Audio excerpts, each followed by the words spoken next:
qui me semble assez flagrant, c'est de voir à quel point cette période électorale, en fait, elle a participé assez fortement à institutionnaliser la politique. Assez paradoxalement, même si le moment historique était pleinement politique, il était aussi politique d'une manière assez stérile, puisque les institutions étaient au centre, que le jeu électoral était...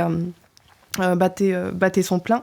Quand j'expliquais effectivement que Emmanuel Macron est lié à Marine Le Pen, c'est à la fois individuellement, au sens où les figures qu'ils incarnent sont assez centrées sur la question raciale pour l'une et la question néolibérale pour l'autre.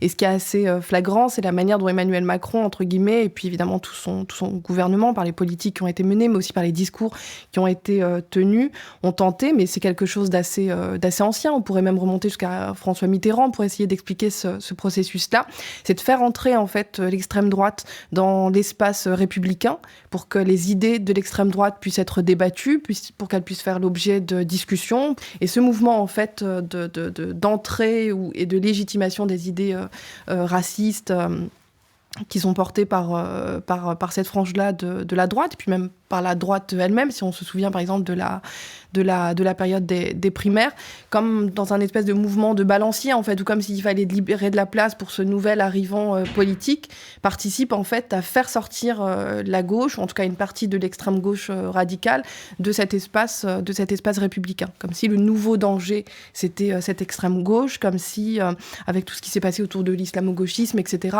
l'ennemi intérieur était celui-là. Donc, il y a quelque chose là avec Emmanuel Macron qui se joue de manière très forte.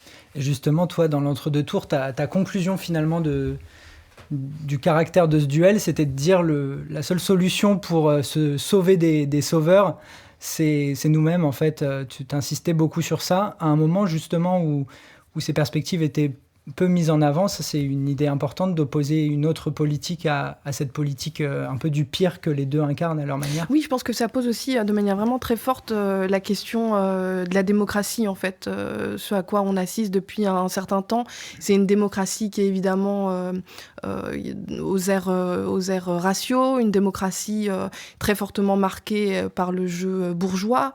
La classe dirigeante a réussi à mettre en scène le scénario qui était le scénario idéal pour elle.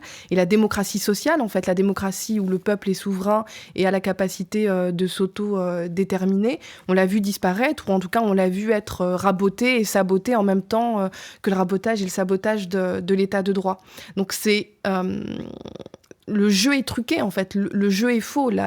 Comme je disais, le sentiment d'avoir affaire à deux candidats, même si la confusion Macron-Le Pen n'est pas forcément à émettre, mais ils sont d'une manière ou d'une autre deux candidats qui plaident pour une destruction, pour une sorte de stérilisation de l'idée d'égalité et de lutte. Donc il y a quelque chose à ce niveau-là qui est profondément choquant, et cette idée du troc, tu me donnes un peu de néolibéralisme et je te donne un peu de racisme et finalement on réussira à arriver quelque part, c'est quelque chose qui est absolument inacceptable. Donc c'est extrêmement compliqué, mais c'est l'enjeu du débat de ce soir, d'essayer de comprendre comment est-ce qu'on sort du jeu, en fait, comment est-ce qu'on sort du jeu et comment on en réinvente un autre.